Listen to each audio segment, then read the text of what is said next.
बिस्मिल्लाहिर्रहमानिर्रहीम। अस्सलाम वालेकुम स्टूडेंट्स। इस लेक्चर में बेटा हम माइटोसिस कंप्लीट पढ़ेंगे। हमने यहाँ तक पढ़ लिया था कि प्रोफेज में क्या हुआ था कि स्पिंडल फाइबर जो एलोंगेट हो चुके थे, क्रोमोसोम्स के सेंट्रोमियर अटैच हो चुके थे। तो ये हमारे पास बेटा क्या है, प्रोफेज डिस्कस कर रहा है ये वाला सेल। प्रोफेज के बाद बेटा सेल किधर जाता है, सेल जाता है हमारे पास मेटाफेज में।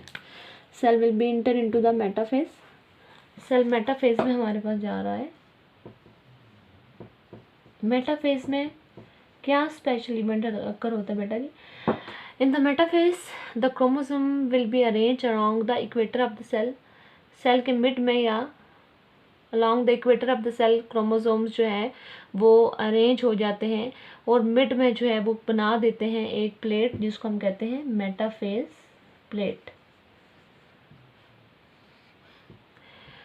मेटाफेज के बाद सेल जाता है बेटा हमारे पास किस में, एनाफेज में। एनाफेज जो है वो किसी भी माइटोसिस के लिए या किसी भी डिवीजन के प्रोसेस के लिए इंतहाई ज़रूरी है। होता यह है कि during when the cell entered into the anaphase, जो सेंट्रियोल से स्पिंडल फाइबर्स ओरिजिनेट हो रहे थे दे गेट शॉर्टन, वो शॉर्टन होने शुरू हो जाते हैं, जिसकी वजह से ये पुलिंग फोर्स डेवलप करना शुरू कर देते हैं on the chromosome. For example बेटा मेरे पास ये एक स्पिंडल फाइबर है और इसके ऊपर जो है वो क्रोमोसोम अटैच है। व्हेन दे विल शॉर्टन, जब ये शॉर्टन होंगे अपने ओरिजिन की तरफ जो है वो मूव करेंगे, तो ये क्या करेंगे, ये पुलिंग फोर्स डेवलप करेंगे on the centromere of the chromosome, जिसकी वजह से सेंट्रोमियर से जो क्रोमैटिड्स हैं वो एक दूसरे से डिस्पर्स हो जाएंगे, एक दूसरे से अलग हो जाएंगे। तो दो sister chromatids will be separate from each other. No the sister chromatids will be called the sister chromosomes. अब क्रोमोसोम नंबर जो है वो कंजर्व हो रहा है as within the parent cell. Mitosis के स्टार्ट में ही हमने पढ़ा था कि क्रोमोसोम नंबर जो है कंजर्व रहते हैं विद इन द माइटोसिस। तो स्पिंडल फाइबर बेटा शॉर्ट होने की वजह से pulling force will be develop on the centromere, जिसकी वजह से क्रोमैटिड्स जो है वो एक दूसरे से अलग हो जाएंगे। फिर सेल एंटर होता है टीलोफेज में। Telophase is reversal of prophase. Telophase में जो इवेंट्स होते हैं वो प्रोफेज के रिवर्स होते हैं। प्रोफेज में बेटा क्या हुआ था हमारे पास कि इसमें क्या हुआ था कि न्यूक्लियर इन्वेलप डिसइंटीग्रेट हो गया था। इसमें न्यूक्लियर इन्वेलप दोबारा से बनना शुरू हो गया।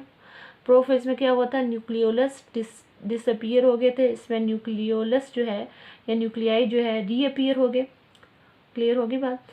इसके अलावा फिर बेटा हमारे पास क्या होता है कि सेंट्रोसोम जो हैं वो बन चुके हैं, वो अपोजिट पोल्स पे मूव कर चुके हैं, ताकि हर सेल जब डिवाइड करे तो they have the pair of the centrioles within the end if they are the animal cell. और क्या होता था हमारे पास कि ये जो क्रोमोसोम है बेटा जी they will again unfold back into the chromatin. ये क्रोमैटिन में जो है वो कन्वर्ट हो जाएंगे, simply loose thread like structures में कन्वर्ट हो जाएंगे। फिर हमारे पास क्या होता था बेटा, अब हमारे पास कैरियोकाइनेसिस यहाँ पे कंप्लीट होगी। Then cell will enter into the cytokinesis, जिसमें क्या होगा कि साइटोप्लाज्म डिवाइड करेगा और एक सेल जो है दो सेल्स में जो है वो डिवाइड हो जाएगा, each with in its own nucleus with the centrosome and the genetic material. यहाँ तक माइटोसिस हमारी कंप्लीट हो चुकी। सॉरी, माइटोसिस अभी कंप्लीट नहीं हुई। साइटोकिनेसिस के बारे में मैंने आपको थोड़ी सी बात बताई है। साइटोकिनेसिस किस तरह से एनिमल और प्लांट सेल में होती है ये हम डिस्कस करेंगे नेक्स्ट लेक्चर में। ओके स्टूडेंट्स, अल्लाह हाफिज़।